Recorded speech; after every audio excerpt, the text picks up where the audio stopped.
bapak-bapak, ibu-ibu, saudara-saudara kaum muslimin rahimakumullah.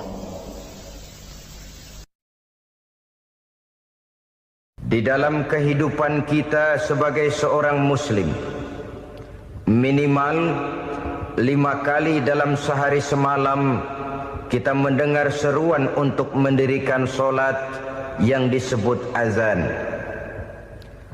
Ada kalimat menarik di dalam kalimat azan itu, yakni seruan hayya 'alal falah, marilah menuju kepada keberuntungan, marilah meraih kemenangan. Seruan ini adalah kecenderungan dari setiap manusia, apapun warna kulitnya. Artinya, setiap orang dalam hidup selalu ingin meraih dan mencari kemenangan. Kemenangan akan melahirkan kepuasan batin, dan kepuasan batin memberikan kebahagiaan. Sedangkan kekalahan melahirkan penderitaan batin, dan penderitaan batin menjerumuskan seseorang di dalam berbagai bentuk kerugian. Jikalau inilah seruan azan, maka masalahnya ialah apa yang menyebabkan kita meraih kemenangan. Al-Quranul Karim memberikan tuntunan dan ajaran kepada kita bahwa orang-orang yang memperoleh kemenangan itu tidak lain adalah orang-orang yang bertakwa. Hanyalah mereka yang bertakwa kepada Allah Subhanahu wa ta'ala pada akhirnya akan tampil sebagai pemenang. Lalu siapa orang yang bertakwa itu? Dijelaskan dalam awal-awal Al-Baqarah, orang yang bertakwa yang akan meraih kemenangan. Pertama, allazina yu'minuna bil ghaib, yaitu orang-orang yang beriman kepada yang gaib. Percaya bahwa ada alam yang gaib, alam yang abstrak, alam yang tidak bisa dijangkau oleh salah satu daripada panca indera kita. Mereka percaya dan beriman kepada adanya malaikat, beriman kepada adanya iblis dan jin, beriman kepada adanya alam kubur, beriman kepada adanya alam mahsyar, beriman kepada adanya alam akhirat, beriman kepada adanya surga dan neraka. Beriman bukan cuma sekedar beriman dalam ucapan bibir saja, tetapi beriman yang nilai iman itu mampu mewarnai gerak dan gaya hidupnya. Iman yang meresap sampai ke tulang sumsum, kemudian memberikan dampak positif di dalam kehidupan manusia. Alam, kita tahu, adalah sesuatu yang selain Allah, dan Allah bukanlah alam. Apapun namanya selain daripada Allah, itu adalah alam. Alam pada hakikatnya terbagi menjadi dua. Ada alam syahadah, alam nyata, alam konkret, alam yang bisa dijangkau oleh salah satu indera kita. Kemudian ada alam ghaib, alam yang tidak bisa dijangkau oleh panca indera kita, alam metafisika, alam abstrak, alam yang wajib kita imani keberadaannya. Kita percaya bahwa malaikat itu ada. Kita percaya kepada jin, bahwa jin itu ada. Kita percaya kepada adanya iblis dan setan. Bukan percaya kepada iblis dan setannya, percaya bahwa iblis dan setan itu ada. Itu termasuk salah satu daripada sifat orang yang bertakwa kepada Allah. Saudara-saudara kaum muslimin rahimakumullah, kecenderungan pembangunan yang lebih bersifat materialistis biasanya menggeser aspek kehidupan rohani. Orang berpikir empiri, dan dalam pola pikir yang demikian, maka alam gaib tidak lagi mendapat perhatian. Aspek kehidupan yang bersifat rohaniah malah mulai ditinggalkan. Akibatnya terjadilah kepincangan di dalam kehidupan kita. Pernah ada satu pengalaman pribadi dalam perjalanan kembali ke tanah air. Dalam pesawat di sebelah kanan saya duduklah seorang Jerman namanya Heiner Simonsen. Iseng saya ajak kenalan, saya ajak ngobrol, saya tanya dia. Saya bilang, Mas Heiner ini, kalau pesawat yang kita tumpangi ini jatuh ke bawah, kira-kira apa yang bakal terjadi, Mas? Dia bilang, kita semua akan mati. Begitu? Iya. Oke. Apa itu mati? Tanya saya. Dia bilang, untuk tahu apa itu mati, kita harus tahu lebih dahulu apa itu hidup. Saya pikir nih bule bisa ngomong juga. Baiklah kata saya. Apa hidup menurut Anda itu? Oh, hidup itu dia bilang, kalau seluruh anggota badan kita bekerja secara normal, paru-paru memompa darah secara normal, jantung berdetak secara normal, sel-sel tubuh bekerja secara fit, dan organisme tubuh hanya mau bekerja secara normal, dia bilang, kalau kita memberi makan yang cukup, menu yang teratur, dan gizi yang lengkap.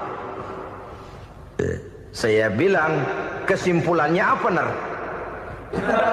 Dia jawab, hidup adalah dari tangan ke mulut. Life is from the hand to the mouth, kata dia. Hidup adalah dari tangan ke mulut. Jadi masalah hidup tidak lebih daripada masalah isi perut. Orang pergi pagi, pulang sore, peras keringat, banting tulang, perut yang dibelain. Saya bilang, you are wrong. Sampean salah, Ner. Kamu orang Islam bukan? Bukan. Pantes. Kenapa saya salah? Dia bilang, ya jelas salah. Salahnya di mana? Kamu ini manusia. Kalau hidup cuma dari tangan ke mulut, saya bilang, kambing di kampung saya juga begitu pikirannya, Ner. Itu kambing di kampung saya, asal perutnya kenyang, sudah hidup dia. Perkara besok bagaimana, lusa prospeknya macam mana, bulan depan ada apa, kambing nggak pernah mikir. Di kampung saya kambing juga pikirannya begitu. Kamu Kristen ya? Tadinya. Loh kok tadinya, lalu apa sekarang kamu ini? Dia bilang, sekarang saya netral. Saya tidak beragama, tapi saya percaya kepada Tuhan sebagai pencipta alam. Saya ingat benar dia bilang, I haven't any religious, but I believe to God as the creator of the world. Kenapa bisa netral begitu, Ner? Habis saya bingung katanya. Islam bilang Islam baik, Kristen bilang Kristen baik, Hindu Buddha bilang Hindu Buddha baik, semua agama baik. Saya netral sekalian, nggak beragama. Yang penting saya percaya kepada Tuhan. Saya bilang, Ner, kamu ini kayak orang mau beli celana, lalu bingung. Yang satu bilang Levi's bagus, yang satu bilang Blue Jean hebat, yang satu bilang Wool England hebat. Celana ini hebat, celana itu bagus, celana ini hebat. Semua celana bagus, kamu bingung. Akhirnya netral, tidak pakai celana. Itu juga salah. Saya pikir-pikir, kemudian saya melihat bahwa dua pola berpikir Heiner ini nampaknya sudah mulai menggejala di lingkungan masyarakat bangsa kita. Disadari atau tidak, secara jujur kita harus berkata, dua pola pemikiran Heiner ini mulai berkembang di tengah masyarakat bangsa kita. Pertama, pola pikir materialisme. Hidup adalah dari tangan ke mulut. Masalah hidup tidak lebih masalah isi perut. Itu yang perlu dibela, dan disitulah arti kehidupan. Pergi pagi, pulang sore, peras keringat, banting tulang untuk mempertahankan perut. Kalau sudah kemari cara orang berpikir, maka buat apa percaya kepada yang gaib? Untuk apa sholat? Untuk apa puasa? Untuk apa zakat? Untuk apa menghadiri majelis taklim? Tanpa kepercayaan kepada yang gaib, hidup berjalan menurut alur empiris dan materialis. Kalau sudah ke sana cara orang berpikir, biasanya orang lalu cenderung menghalalkan segala cara. Hanyalah orang yang percaya bahwa akhirat ada, hanyalah orang yang percaya bahwa alam kubur itu ada, hanyalah orang yang percaya bahwa malaikat itu ada, hidupnya akan lebih terarah dan terkendali. Karena kepercayaan kepada yang gaib, yang merupakan fase daripada kehidupan setelah hidup yang sekarang ini, mewarnai gerak pribadi seseorang di dalam dia melakukan kegiatan hidupnya. Pola berpikir materialisme, disadari atau tidak, mulai menggejala di lingkungan masyarakat bangsa kita. Hidup tidak lebih dari urusan tangan ke mulut, mulut ke tangan, tangan ke mulut. Asal perut sudah kenyang, hiduplah sudah. Perkara bagaimana prospek hari yang akan datang, bagaimana akhirat, tidak jadi persoalan. Ini yang oleh Nabi diperingatkan, ad-dunya sijnul mu'min wa jannatul kafir. Dunia adalah penjara bagi orang beriman dan surga bagi orang kafir. Dulu di zaman Belanda hadis ini pernah disalah tafsirkan, disalah artikan, digunakan sebagai senjata untuk mengkebiri dan membuat impoten umat Islam. Sudahlah umat Islam gak usah macam-macam, kata Belanda. Dunia ini kan penjara buat orang Islam, surga buat orang kafir. Di penjara jangan bertingkah.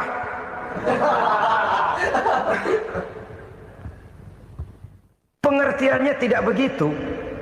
Dunia adalah penjara bagi orang mukmin. Artinya dalam kehidupan dunia seorang mukmin tidak bebas memperturutkan hawa nafsunya. Di penjara hawa nafsunya. Sebaliknya surga bagi orang-orang kafir. Buat orang kafir surgalah dunia ini. Mereka bebas memperturutkan hawa nafsunya. Dilarang tidak terlarang, dicegah pun tidak tercegah. Mereka hidup menurut alur bisikan nafsu mereka sendiri. Kemudian bila ajal datang, maut merenggut nyawa, selesailah surganya sampai di situ. Maka bagi orang-orang yang tidak percaya kepada adanya akhirat, kepada adanya alam gaib, surganya sebatas umurnya. Sekali lagi, surganya sebatas umurnya. Bila umur selesai, ajal pun datang merenggut nyawa, selesailah sudah surganya sampai di situ. Alangkah pendeknya perjalanan orang-orang yang tidak percaya kepada alam gaib ini. Bagi kita mukmin, jikalau kita mampu memenjarakan hawa nafsu, kita bisa bahagia di dunia ini. Dan Islam memang tidak menyuruh kita sengsara di dunia. Raih dunia, kejar dunia, gapai dunia sebagai alat untuk mencapai kebahagiaan di akhirat nanti. Hidup adalah satu perjalanan panjang yang terbentang sejak kita terlahir dari alam rahim sampai kepada alam akhirat nanti. Andai kata kita gagal meraih kebahagiaan di dunia, toh kita masih punya akhirat. Tapi jangan jadi dalil yang melemahkan semangat. Biarin dah kita di dunia kebelangsak, yang penting akhirat. Akhirnya dunia benar-benar kebelangsak. Bagaimana dunia ini bisa kita raih, dan bagaimana meraih dunia untuk menunjang kepentingan akhirat nanti. Yang kedua, dari pikiran Heiner yang saya lihat menggejala di lingkungan masyarakat bangsa kita, timbulnya manusia-manusia netral. Seolah-olah Tuhan yes, agama no. Sama Tuhan percaya, agama ogah. Tuhan ngangguk, giliran agama godeng. Padahal hampir dalam setiap ayat dalam Quran, kata-kata amanu biasanya bergandeng dengan wa amilus sholihat. Iman dan amal soleh. Ini sebagai isyarat Tuhan dan agama jangan pernah dipisah-pisah. Apabila kita bertuhan, maka kita harus beragama. Apabila kita beragama, maka agama itu harus bersumberkan dari Tuhan yang kita imani itu. Tidak mungkin kita pisah, Tuhan yes, agama no. Sama Tuhan percaya tapi agama bikin sendiri. Sembayangnya cukup bengong 2 jam madep ngulon.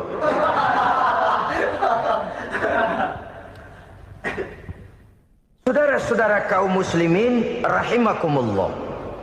Jadi dengan demikian, agama yang kita akui merupakan unsur mutlak di dalam pembangunan sekarang ini, merupakan bagian dari kehidupan yang menuntun kita bahwa di balik alam nyata ini, di balik alam syahadah ini ada alam gaib.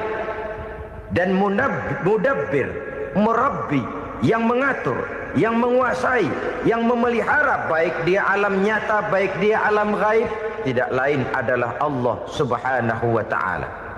Di sana ada satu super power, satu maha kekuatan yang kita perlu bersandar kepadanya.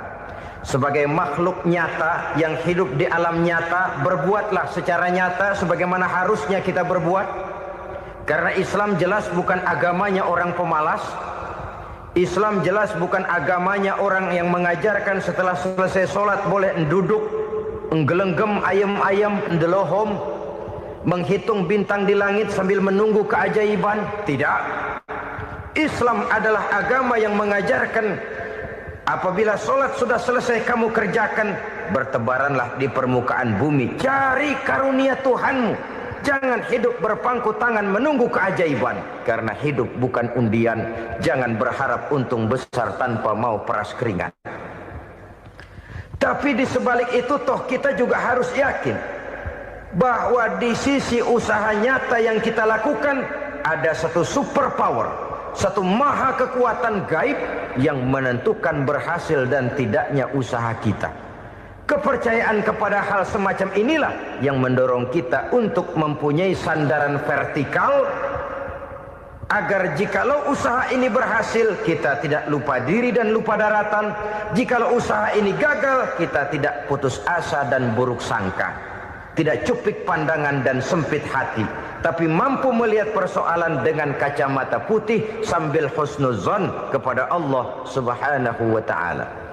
Kita percaya malaikat itu ada. Ada yang namanya Raqib dan Atid, mengawasi gerak hidup kita sampai kepada gerak hati kita. Ini memberikan sugesti agar kita berhati-hati. Tidak sejengkal tanah pun kita bisa berlindung dari pengawasan Raqib dan Atid. Ada Munkar Nakir yang akan menyoal kita di alam kubur. Ada malaikat Malik, penjaga neraka. Ada malaikat Ridwan yang menjaga surga. Kita percaya kepada adanya jin, kita percaya kepada adanya setan, iblis. Percaya kepada adanya, bukan mempercayai si setan, si iblis lalu menjadikannya sebagai teman. Tidak. Percaya bahwa mereka itu ada dan merupakan makhluk Allah yang gaib yang diciptakan Allah Azza wa Jalla. Kepercayaan kepada alam gaib memberikan motivasi terhadap gerak lahir manusia, sehingga dengan motivasi kepercayaan kepada yang gaib, gerak lahir jadi lebih terarah, jadi lebih terpelihara.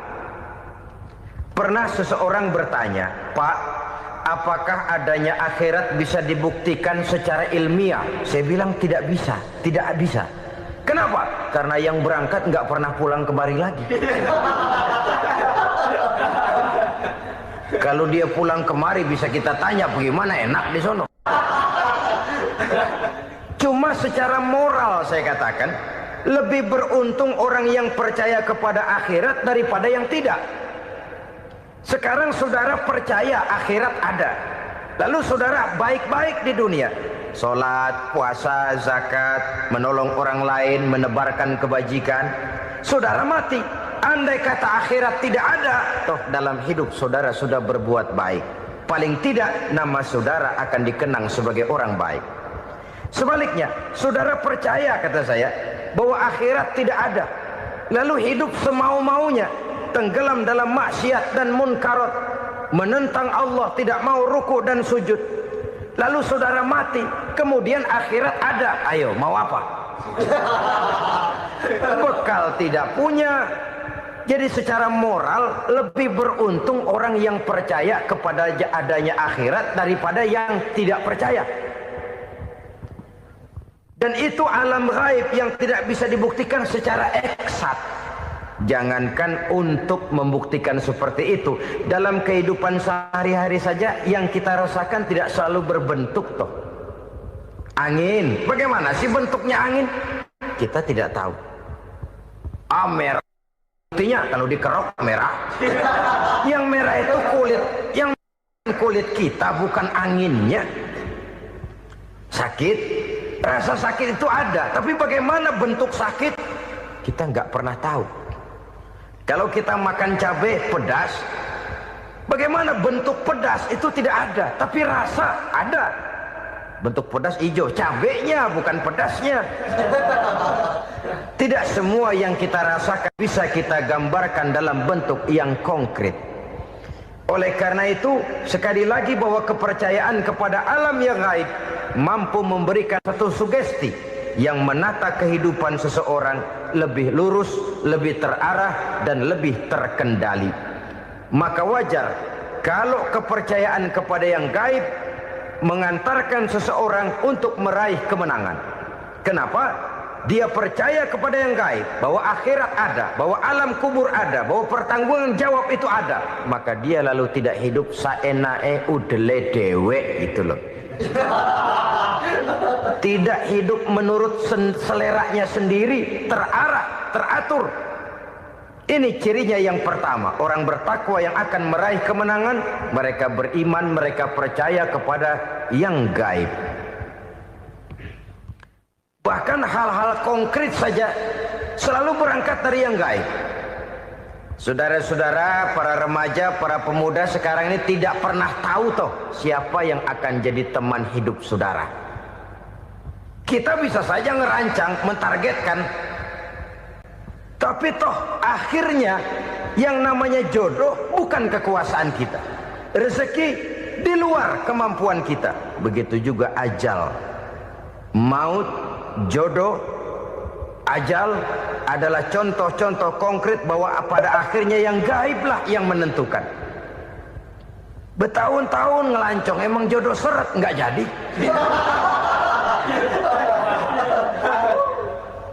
Begitu kenal baru setengah malam nginep ditangkap hansip.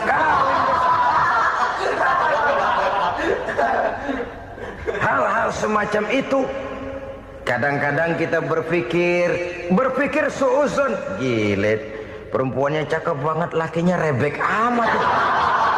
Memang begitulah jodohnya. Memang begitulah jodohnya. Saudara hadirin ma'asyiral muslimin yang saya hormati, jadi hal-hal yang konkret saja kita yakini sepenuhnya ditentukan oleh satu superpower yang gaib itu tadi. Dari sanalah segala ketentuan itu berangkat dan kesanalah segalanya akan kembali. Maka kepercayaan kepada yang gaib meluruskan gerak hidup seseorang dan itu akan mengantarkan dia kepada meraih kemenangan. Satu. Yang kedua, wa yuqimuna shalah. Orang bertakwa yang akan meraih kemenangan itu adalah orang-orang yang mendirikan sholat. Kenapa sholat mengantarkan orang untuk meraih kemenangan? Yang jelas, inna sholata tanha anil fahsya'i wal munkar. Sholat mampu mencegah manusia dari perbuatan keji dan munkar. Banyak filsafat hidup yang terkandung di dalam sholat ini. Sejak kita wudhu sampai kita menghadap ke arah kiblat, sampai kita melakukan gerak-gerak sholat, bacaan-bacaan yang ada di dalam sholat, lalu sampai kepada mengucapkan salam. Banyak filsafat hidup yang terkandung di dalam sholat. Umpamanya saja, setelah takbiratul ihram mulai kita dengan sholat dalam posisi berdiri, diajarkan dalam kitab-kitab fikih agar kita melihat ke arah tempat sujud. Ini kan filsafat kehidupan. Kalau kamu sholat dalam posisi berdiri, lihat tempat sujud. Jangan sholat mata jelalatan, sebab nanti bisa mengurangi kekhusyuan. Jadi wajar kalau yang dikatakan bahwa yang paling afdol adalah shaf yang di depan. Kenapa? Secara harfiah pengertiannya akan lebih mengundang kekhusyuan. Kenapa? Kalau kita di shaf paling depan di masjid umpamanya paling banter kita lihat tembok. Tapi kalau kita shaf di tengah atau di belakang, orang-orang di depan kita pun akan kelihatan. Yang bajunya loreng, yang bajunya genggang, yang bajunya macam-macam. Kita lihat, kadang-kadang kita pikirin, ada yang bajunya bolong. Kita sholat tapi dalam hati, ini orang bajunya robek yang nggak tahu apa. Ada saja hal-hal yang mengusik kekhusyuan kita. Oleh sebab itu diajarkan dalam posisi berdiri, lihat, arahkan pandangan matamu kepada tempat sujud. Ini kan filsafat kehidupan. Maksudnya apa? Kalau lagi diri lihat dong tempat sujud. Kalau udah di atas ingat dong sama yang bawah. Kalau sudah tinggi ingat dong dari mana kamu berangkat. Kalau sudah berkuasa bantu dong yang lemah. Kalau sudah kaya santuni dong yang miskin. Kalau sudah alim bimbing dong yang awam. Ini filsafat kehidupan. Dalam posisi berdiri kau lihat tempat sujud. Ini akan melahirkan kepekaan sosial di mana seseorang mau tahu kepada orang lainnya. Bagaimanapun kaya kita, tinggi pangkat dan jabatan kita, jikalau hidup hanya untuk kepentingan perut sendiri saja, rasanya belum membawa manfaat di dalam kehidupan kita. Tapi efek yang tertinggi sesungguhnya, solat mencegah manusia dari perbuatan keji dan munkar. Perbuatan keji dan munkar walaupun kelihatannya mendatangkan uang, membawa keuntungan, tapi itu keuntungan semu, keuntungan sementara. Dengan menipu orang lain kita bisa dapat untung, tapi tidak membawa berkah. Dan itu adalah kerugian besar dalam kehidupan kita. Maka untuk meraih kemenangan harus dimulai dengan membentuk kepribadian yang tegar, memiliki sandaran vertikal yang langsung kepada Allah Subhanahu wa ta'ala. Dan itu hanya bisa kita tempuh melalui jalur ibadah formal yang sudah ditentukan Allah, yakni solat yang 5 waktu.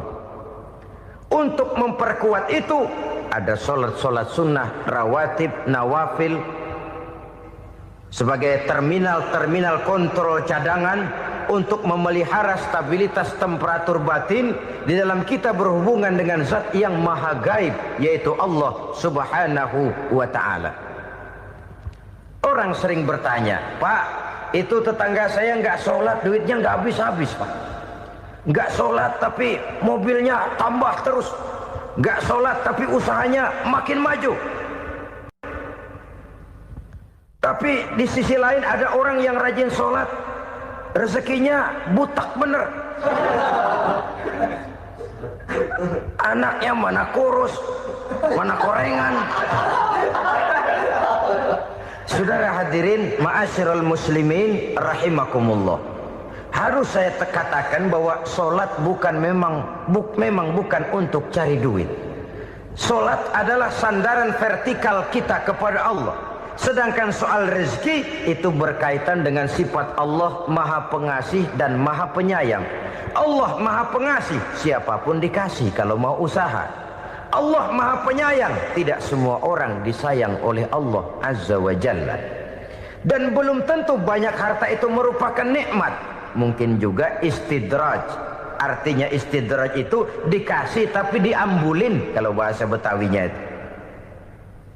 Dikasih tapi diambulin, itu bukan merupakan nikmat sesungguhnya, lebih merupakan azab dari Allah Subhanahu wa ta'ala.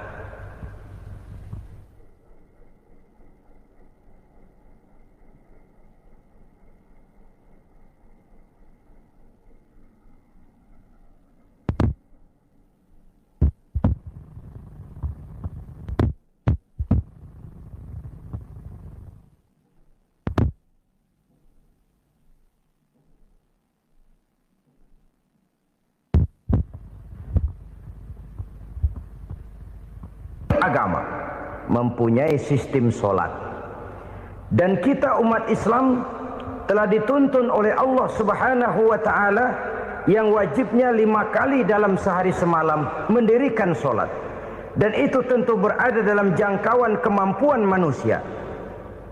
Pada awalnya barangkali kita memang merasa solat itu satu kewajiban, tapi semakin kita hayati makna, manfaat dan filsafat yang terkandung di dalam ajaran solat, semakin sampai kita kepada keyakinan bahwa solat adalah keperluan kita. Sehingga pada waktu tertentu dinilai puncaknya, kita tidak lagi akan berkata saya wajib solat, tapi kita akan berkata saya perlu solat. Kalau kita sudah merasakan itu adalah keperluan kita, nah di sanalah kita baru akan merasakan ruginya kalau hal itu tidak kita laksanakan. Sepanjang kita masih berkata saya wajib sholat, kita akan lebih merasakan dia sebagai beban ketimbang sebagai keperluan. Yang jelas Allah tidak memerlukan ibadah yang kita laksanakan ini. Dengan kata lain, andai kata satu dunia penuh ini orang tidak ada yang sholat satu pun, Allah tidak akan turun dari jabatan Tuhan. Jangan lalu berpikir kalau kita ngambek se-RW kagak sembahyang Tuhan tekor kali ini ya. Tentu tidak. Itu perlunya kita, bukan perlunya Allah. Dan pada induknya kita akan berkata, saya perlu agama. Kalau secara induk kita sudah memerlukan agama, maka konsep-konsep yang ada di dalam ajaran agama itu pun adalah juga merupakan keperluan kita. Baik dia bernama sholat, baik dia bernama puasa, baik dia bernama zakat, baik dia bernama haji, seluruhnya adalah keperluan kita. Dan sesuatu yang kita perlukan apabila tidak kita laksanakan akan melahirkan kerugian di dalam kehidupan. Jangan heran kalau kita membaca riwayat perjalanan hidup para salafus soleh, orang-orang soleh. Ada yang tahajud sampai 100 rakaat, ada yang sholat malam kakinya sampai bengkak. Kita sekalinya bengkak biri-biri. Ada yang sholat membaca surah dalam Al-Quran sampai khotam Quran. Kok mau? Mereka sudah merasakan itu keperluan. Itu saja soalnya. Satu saat pun jikalau kita merasa bahwa itu keperluan saya, kita pun akan melaksanakan seperti itu. Keperluan saya dalam kehidupan. Inilah yang kedua. Yang ketiga, orang bertakwa yang akan meraih kemenangan itu, wa mimma razaqnahum yunfikun. Mereka membelanjakan sebagian daripada rezeki yang diberikan Allah kepada mereka. Mereka infakkan di jalan Allah. Ada satu dialog menarik. Satu hari seorang anak muda bertemu dengan seorang kakek-kakek yang sudah dikenalnya baik.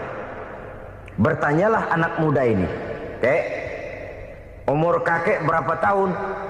15 tahun, kata si kakek. "Anak kakek berapa orang?" 1. "Harta kakek berapa banyak?" 15 juta. Si anak muda ini bengong. Lalu protes, "Kok kakek bohongin saya?" "Kenapa?" "Saya tahu umur kakek 70 tahun. Kenapa ngaku 15? Saya tahu anak kakek 5. Kenapa bilang 1? Saya tahu kakek miliuner, miliaran uang kakek. Kenapa ngaku cuma 15 juta? Begini, kata si kakek tadi. Benar, umur saya 70 tahun. Tapi dari umur yang 70 tahun itu baru 15 tahun terakhir ini saya merasakan ibadah kepada Allah. Meninggalkan maksiat, jauh dari segala macam munkarat. Maka yang 15 tahun inilah yang benar-benar saya rasakan sebagai umur saya. Benar anak saya 5, tapi yang 4 susah diatur. Cuman 1 rasanya nih yang bakal jadi si buah hati belahan jantung berlanjut cerita penerus sejarah. Cuma 1 ini yang saya harapkan, yang akan jadi anak soleh, yang akan membuat saya menerima pensiunan pahala. Kalau yang 4 apek dah, nggak ada harapan. Yang 1 nyekek botol melulu. Oh begitu, iya. Lalu kenapa kakek bilang harta kakek cuma 15 juta padahal saya tahu kakek uangnya miliaran, depositonya banyak? Ya karena 15 juta itulah yang saya ingat yang pernah saya belanjakan di jalan Allah. Saya merasa itulah harta saya yang sebenarnya. Yang miliaran yang saya simpan di bank kelak, kalau satu saat saya mati akan jadi rebutan di antara anak-anak saya. Iya kalau anak saya soleh kayak yang 1 ini. Kalau yang 4 tadi udah tulen dia bakal berantem dah berebut tuh. Jadi 15 juta yang saya belanjakan di jalan Allah inilah yang saya merasakan benar-benar harta saya yang sesungguhnya. Dialog ini patut menjadi bahan renungan kita bersama. Diberikan kita umur 40, 50, 60, 70, 80. Berapa tahun dari umur yang diberikan itu yang jalan mulus, yang kita gunakan untuk melaksanakan ibadah? Banyak harta kita simpan di bank, di lemari, di dompet, di tas. Tapi berapa yang sudah kita depositokan di jalan Allah yang akan menemani kita di hari kita kembali nanti? Maka orang bertakwa yang akan meraih kemenangan, wa mimma razaqnahum yunfikun, mereka membelanjakan sebagian dari rezeki yang diberikan Allah di jalan Allah Subhanahu wa ta'ala. Ma'asyiral muslimin rahimakumullah. Zahirnya memang kita memberikan kepada orang lain, tapi hakikatnya kita menyimpan untuk diri kita sendiri. Kita memberikan kepada yatim piatu 25.000. Zahirnya kita memberikan si yatim, hakikatnya kan kita cuma nyimpan. Saya berikan, titip kepadamu, ini untuk saya di akhirat. Kau boleh belikan baju, kau boleh belikan untukmu makan, kau boleh bayarkan sekolahmu. Ini untuk saya. Hakikatnya kita nyumbang masjid 1 juta, zahirnya kita berikan kepada panitia masjid, tapi hakikatnya kan cuma titip 1 juta ya, untuk saya di alam kubur nanti. Silakan kau boleh belikan semen, ini uang, belikan besi, belikan pasir. Saya cuma sekedar titip untuk kepentingan saya. Hakikatnya kita cuma sekedar menitip. Sebagaimanapun pada hakikatnya, apapun yang kita miliki dalam kehidupan kan cuma sekedar hak guna pakai, bukan hak milik mutlak. Harta kita, rumah kita, kendaraan kita, kebun kita, pabrik kita, hak guna pakai saja. Hak milik mutlak cuma untuk Allah Subhanahu wa ta'ala. Saudara-saudara kaum muslimin rahimakumullah. Ini yang ketiga. Kemudian yang keempat, orang-orang bertakwa yang akan meraih kemenangan, allazina yu'minuna bima unzila ilaika. Mereka yang beriman, mereka yang percaya kepada apa yang telah diturunkan kepadamu Muhammad, ay Al-Quran, yakni Al-Quranul Karim. Setelah percaya kepada yang gaib, mendirikan solat, kemudian menginfakkan sebagian dari rezeki yang diberikan Allah, mereka juga lalu percaya kepada yang diturunkan terhadap Nabi, yaitu tidak lain Al-Quranul Karim. Sekali lagi di sini, percaya bukan hanya sekedar percaya saja, tetapi percaya lalu menjadikan Al-Quran itu sebagai pedoman hidup. Sebab memang Al-Quran itu adalah GBHM, garis-garis besar haluan muslim. Apa yang harus kita lakukan, apa yang harus tidak kita lakukan, bagaimana mestinya kita bertingkah laku dan berbuat, seluruhnya tercantum di dalam Al-Quranul Karim.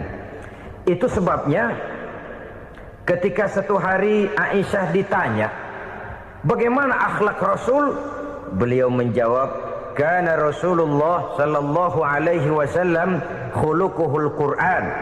Akhlak daripada Rasulullah tidak lain adalah Al-Quran. Jawaban simpel ini memberikan gambaran bahwa keseluruhan daripada konsepsi Quran sudah diterjemahkan dalam kehidupan Rasulullah sallallahu alaihi wasallam. Karena kita tahu akhlak adalah keseluruhan dari gerak hidup manusia. Sejak ia berpribadi, berumah tangga, bertetangga, bermasyarakat, sampai kepada berbangsa dan bernegara, Al-Quran tetap memberikan sentuhan nilainya.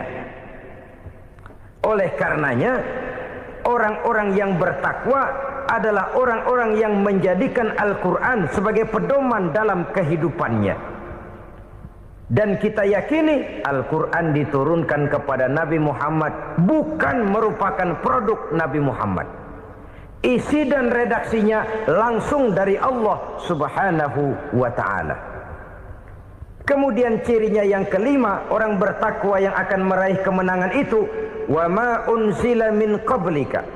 Tidak hanya sekedar percaya kepada yang diturunkan terhadap Nabi Muhammad, yaitu Al-Quran, mereka juga percaya kepada apa yang pernah diturunkan kepada para nabi, kepada para rasul sebelum Nabi Muhammad.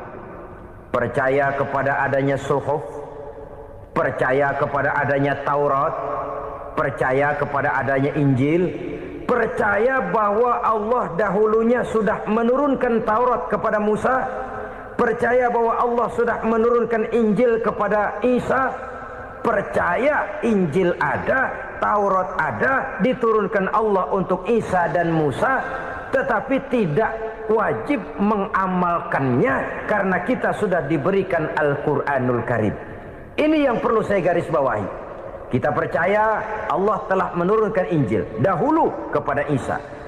Kita percaya bahwa Allah telah menurunkan Taurat dahulunya kepada Nabi Musa. Kadang-kadang ini dijadikan dalih, dikacaukan pengertiannya. Quran saja mengajarkan bahwa orang yang bertakwa harus percaya kepada Injil, maka pakailah Injil. Apalagi kalau ayat sebelumnya ditilap, dihapus, dihilangkan, Injilnya yang ditekankan, maka akan terjadilah penekanan yang salah arah. Karena salah arah akhirnya bisa merusak dan menghancurkan akidah. Ketika Rasul satu saat pernah ditanya orang, "Ya Rasul, bagaimana sikap kita sebagai muslim terhadap Injil yang ada sekarang?"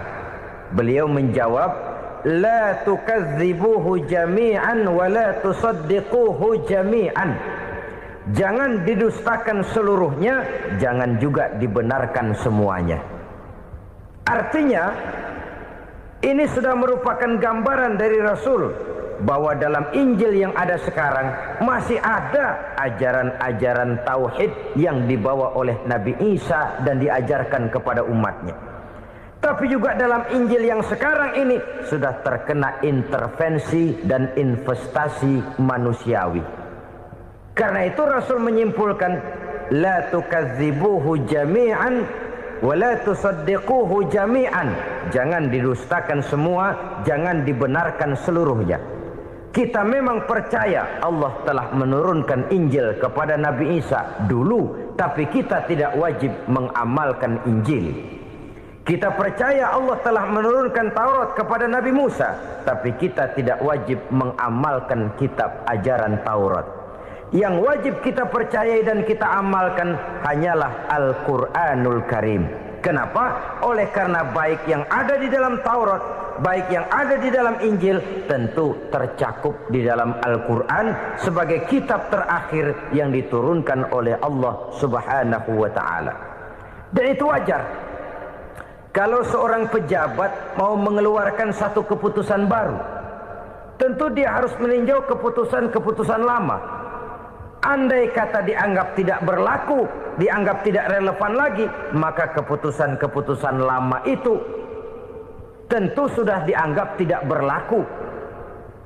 Sebagian daripada aturan-aturan dalam keputusan lama yang masih dianggap relevan tercantum dalam keputusan baru yang wajib diamalkan. Begitulah hubungannya antara Al-Quran, Taurat, Zabur, dan Injil. 4 kitab samawi yang diturunkan Allah masing-masing kepada Zabur untuk Nabi Daud, Taurat untuk Nabi Musa, dan Injil untuk Nabi Isa alaihi wassalatu wassalam. Ketiga-tiga kitab itu kita percayai adanya. Kita yakini Allah telah menurunkan Zabur, Taurat, dan Injil. Tapi kita tidak wajib mengamalkannya. Yang wajib kita mengamalkannya sekarang ini tidak lain hanyalah Al-Quranul Karim saja. Karena ia mencakup apa yang ada di dalam Zabur, apa yang ada di dalam Taurat, dan apa yang ada di dalam Injil. Keotentikannya bisa dipertanggungjawabkan. Ya, tapi kan Nabi Muhammad sudah mati 14 abad yang lalu, dan di zaman beliau Al-Quran kan belum dikodifikasikan, belum ditulis. Bagaimana keotentikannya bisa dipertanggungjawabkan? Mudah saja. Allah berjanji, "Inna nahnu nazzalna dzikra wa inna lahu lahafizun." Kami yang menurunkan Al-Quran dan kami yang akan menjaga dan memeliharanya. Allah turunkan Quran, Allah menjaganya. Bagaimana cara Allah menjaga Al-Quran itu? Banyaknya orang-orang yang hafaz Al-Quran. Hafaz Al-Quran 30 juz, 114 surah, 6.666 ayat. Sehingga jangankan satu kata, Jangankan satu ayat, satu kalimat saja berubah, sudah akan timbul reaksi dan mudah dimengerti. Kenapa? Banyak orang-orang yang hafaz Al-Quran. Sedangkan pada setiap akhir tahun biasanya malaikat Jibril selalu mengadakan checking terhadap ayat-ayat yang diturunkan pada waktu itu. Di zaman Nabi sendiri sudah ada usaha kodifikasi. Dan yang lebih luar biasa lagi, sampai hari ini tidak seorang pun mampu membuat satu ayat saja semacam Al-Quran. Ke bahasa manapun dia diterjemahkan, naskah aslinya tetap ikut. Rujukan dasarnya tetap ada. Berdasarkan itu, maka tidak mungkin terjadi penyelewengan terhadap atau pemalsuan terhadap ayat-ayat Al-Quranul Karim. Kesuciannya, keotentikannya, kemurniannya bisa dipertanggungjawabkan. Ma'asyiral muslimin rahimakumullah. Oleh karenanya, konsepsi dasar daripada ajaran Islam ini memang tidak lain adalah Al-Quran dan Sunnah.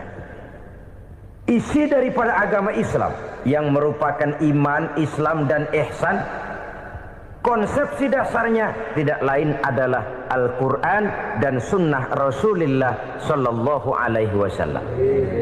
Maka yang kita perlukan sekarang ini adalah terjemahan Al-Quran di dalam kehidupan kita.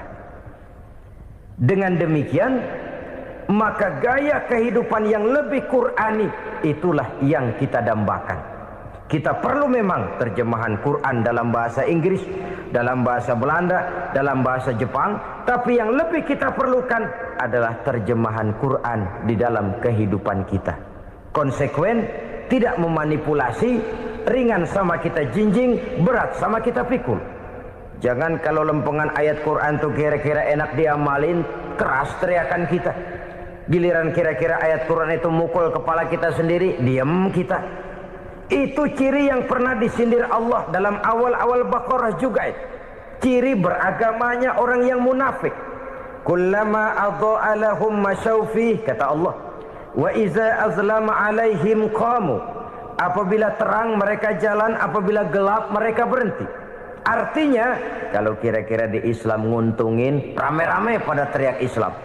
Tapi ketika diminta untuk berjuang, ketika dituntut untuk berkorban, rame-rame mengundurkan diri. Nasib agama tidak ubahnya seperti daun pisang yang dikait orang di tepi jalan lantaran tak berpayung di ketika hari hujan. Manakala hujan usailah sudah, daun itu pun dicampakkan di tepi jalan, diinjak pula orang nan lalu. Artinya, orang menjadikan agama cuma sebagai lipstick, decoration only, tidak konsekuen. Hanya pada saat-saat kelihatannya Islam membawa keuntungan, rame-rame orang teriak-teriak tentang Islam. Tapi jikalau diminta berjuang, jikalau dituntut untuk berkorban, biasanya rame-rame juga mengundurkan diri. Jangan heran kalau mayoritas hitungan kita, tapi minoritas peranan kita. Kuantitas kita dalam jumlah, tapi dalam kualitas kita lebih sering jadi penonton daripada jadi pemain. Padahal itu sangat tidak boleh terjadi. Umat Islam di Indonesia harus bangkit. Umat Islam di Indonesia harus sadar akan keberadaannya. Tidak boleh hanya jadi penonton berpangku tangan. Karena memang agama kita juga mengajarkan untuk konsekuen di dalam menjabarkan ajaran-ajaran daripada agama kita. Kita sering menjadi jatuh menjadi umat yang lemah oleh karena kita ini tidak pandai menggalang kebersamaan yang diakibatkan tidak konsekuennya kita. Diistilahkan bahwa umat Islam di dalam menggalang kebersamaannya itu harus seperti orang main sepak bola. Saudara-saudara kan tahu orang main sepak bola itu. Orang main sepak bola, kalau pertandingan belum dimulai sih silakan saja kumpul di luar lapangan, atur strategi yang baik. Tapi kalau pertandingan sudah dimulai, turun ke lapangan hijau, jangan kumpul terus. Ada sepak bola gotong royong, mundur-mundur rame-rame, depan ke depan kumpul melulu mainnya. Kalah. Orang main sepak bola itu ya harus ada penyerang tengah, harus ada penjaga gawang, harus ada strikernya, harus ada kiri luarnya, kanan dalamnya yang jadi backnya. Posisi boleh bermacam-macam, tapi yang penting saling ngoper untuk menggolkan gawang lawan. Begitulah umat Islam ini. Boleh ada yang jadi pejabat, boleh ada yang jadi pengusaha, boleh ada yang jadi petani, silakan ada yang jadi seniman, ada yang jadi penyair, ada yang jadi artis sekalipun.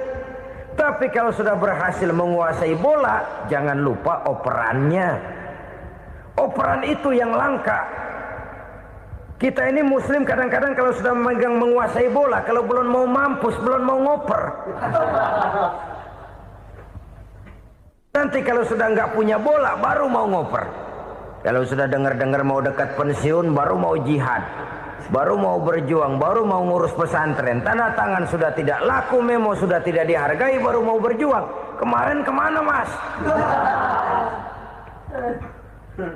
Kita tidak pandai memanfaatkan posisi. Dengan kata lain, kalau kembali kepada persoalan kita, konsekuensi kita terhadap agama yang kita anut ini belum ideal. Kita masih lebih sering berislam ini pada saat-saat yang menurut perhitungan kita membawa keuntungan. Tapi kalau diminta berjuang, dituntut berkorban, yang itu pun hakikatnya adalah untuk kepentingan kita juga. Allah tidak pernah menuntut kita untuk jihad bagi kepentingan Allah, itu tidak. Berjuang menegakkan agama Allah, apakah untuk kepentingan Allah? Tidak. Untuk kepentingan kita. Sebab nilai-nilai jihad itu pada akhirnya akan membawa kita kepada satu kebahagiaan. Setidaknya kalau tidak di dunia, tentu di akhirat sebagai syahid. Oleh karena itu, pada bagian akhir ini saya ingin mengajak, marilah kita konsekuen. Sekali kita berkitabkan Al-Quranul Karim, mari dia kita jadikan pedoman. Jangan cuma kita jadikan sebagai penghias dinding, pelengkap rumah, bahwa di rumah kita ada Al-Quran, tapi yang baca kecoa. Habis pada bolong tuh Quran. Yang penting kan punya Quran. Ditaruh di pintu rumah. Biar apa? Biar kuntilanak kagak masuk katanya. Ya apa itu nasib Quran, cuma kerjanya jaga pintu, ngusir kuntilanak, ngusir memedi. Bagaimana kita hidup menurut tuntunan Al-Quran? Kadang-kadang tidak pernah menjadi masalah bagi kita. Maka bagaimanakah Al-Quran akan mungkin membawa keberkahan dalam hidup kalau ajarannya kita injak-injak dalam keseharian kita? Mewujudkan gaya hidup yang lebih Qurani, itulah yang akan kita rintis di dalam kehidupan kita. Bertahap, step by step, menurut kemampuan yang ada pada kita. Jika jalan ini tidak bisa kita selesaikan, percayalah akan ada generasi penerus yang akan melanjutkan usaha dan cita-cita mulia itu. Jadi percaya kepada Taurat, percaya kepada Injil, sekadar percaya Allah dahulunya sudah menurunkan itu. Tapi kita tidak wajib mengamalkannya. Kenapa? Generasi Injil masa berlakunya sudah kedaluarsa. Taurat masa berlakunya sudah kedaluarsa. Injil pernah berlaku untuk orang Nasrani di zaman Nabi Isa. Taurat pernah berlaku untuk orang Yahudi di zaman Nabi Musa. Setelah generasinya berlalu, datang Rasul penutup yang membawa Al-Quranul Karim. Maka Al-Quran itulah yang berlaku menjadi pedoman sampai hari akhir nanti.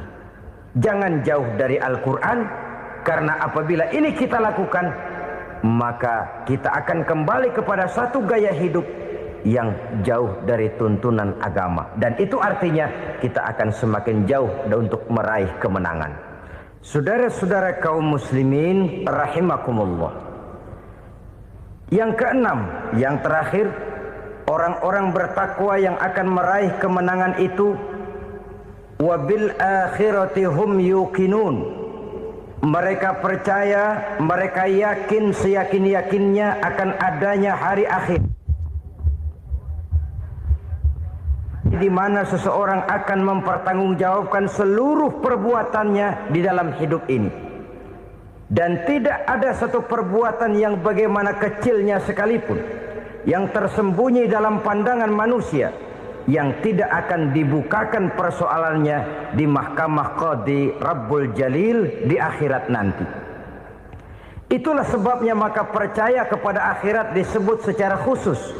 Padahal di awal tadi sudah dijelaskan yu'minuna bil ghaib, percaya kepada alam gaib, dan alam gaib ini termasuk akhirat. Kenapa pada bagian akhir disebut lagi akhirat? Karena ternyata bahwa kepercayaan kepada adanya akhirat merupakan induk dari kepercayaan terhadap adanya malaikat, setan, jin dan lain sebagainya, dan akan lebih memberikan sugesti dalam kehidupan manusia untuk meluruskan gerak hidupnya. Jikalau satu saat tergerak hati akan berbuat kejahatan, ingin mencuri, sadarlah, awas ada akhirat. Sebab kalau kita cuma teriak awas ada polisi, itu cuma tertunda sementara. Begitu polisi meleng, embat. Kalau kita ingin berbuat jahat cuma berteriak awas ada hansip, cuma sementara ketika hansip itu ada. Tapi kalau ceritanya awas ada akhirat, mau menyeleweng awas ada akhirat, mau berjudi awas ada akhirat, mau mencuri awas ada akhirat. Keyakinan yang akan meluruskan gerak hidup manusia sehingga gerak itu jadi lebih terarah dan terkontrol, tidak merugikan baik diri sendiri, lebih-lebih orang lain. Ternyata bahwa kepercayaan kepadanya adanya hari akhirat sanggup menjadi sumber daya kontrol dari kehidupan manusia, sehingga ia tidak terjebak dalam perbuatan maksiat dan munkarat.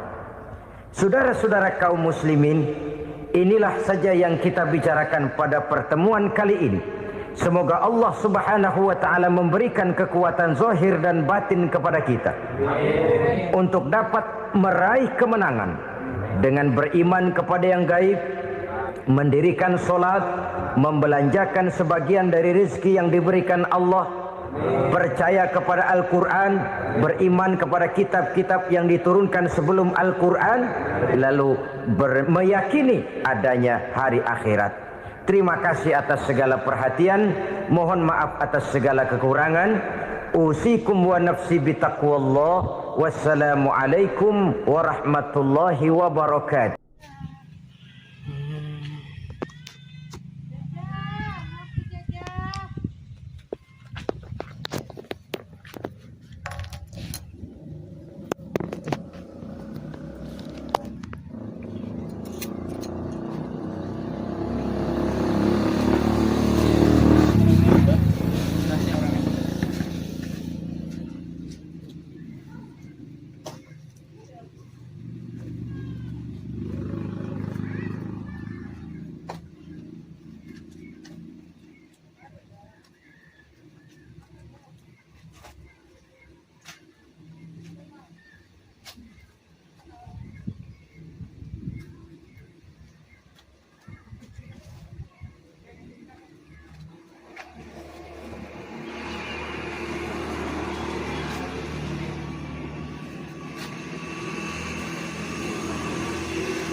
Awannya sudah berubah.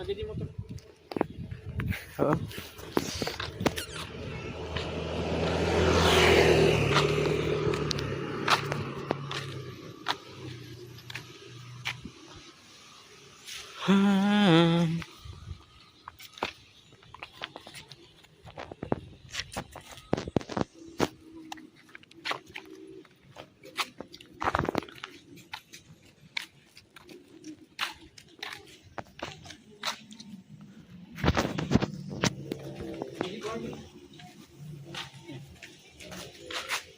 Kita pulang dulu ya, karena cuacanya sudah buruk.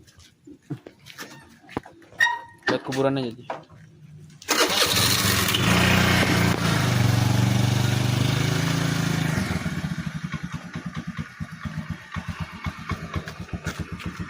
Turunan ya. Bapak, pelan. Oke, ikutin vlog kita ya.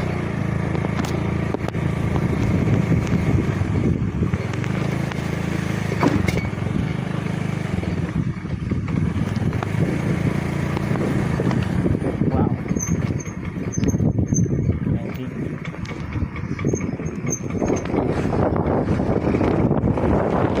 Sini dekat makam ya.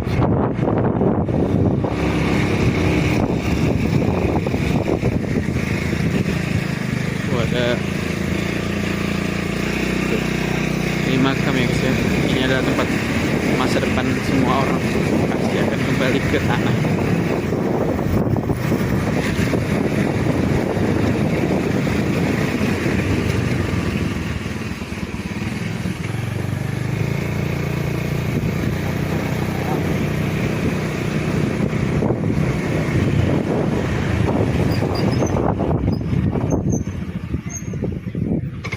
Oh, tidak hampir kosong guys ya. Pelan.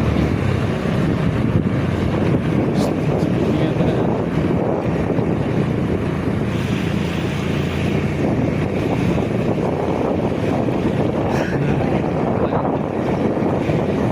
sudah akan sampai ke tempat sekarang gitu ya.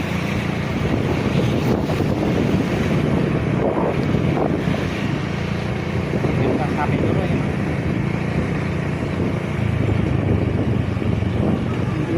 Kosong.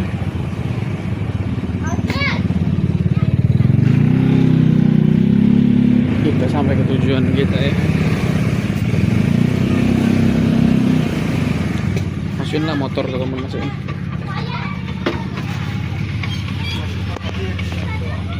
Au. Masukin motornya.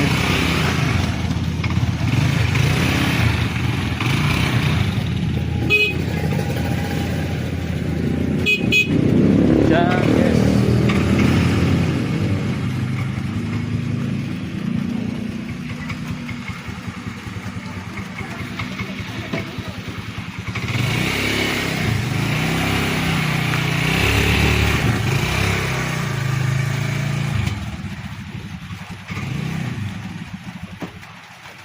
Mulai hujan ya. Mulai basah ya.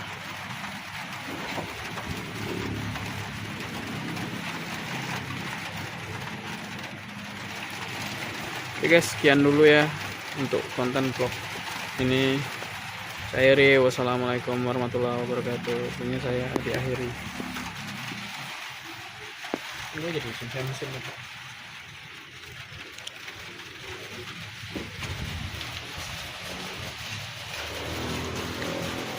Hari yang sangat indah.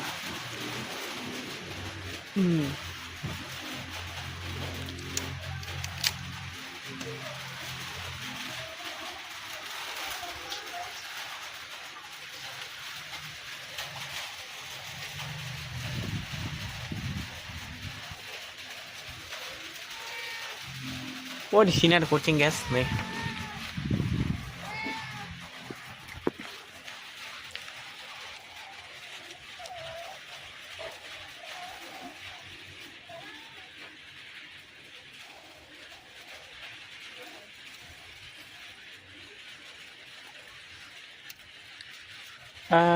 Oke.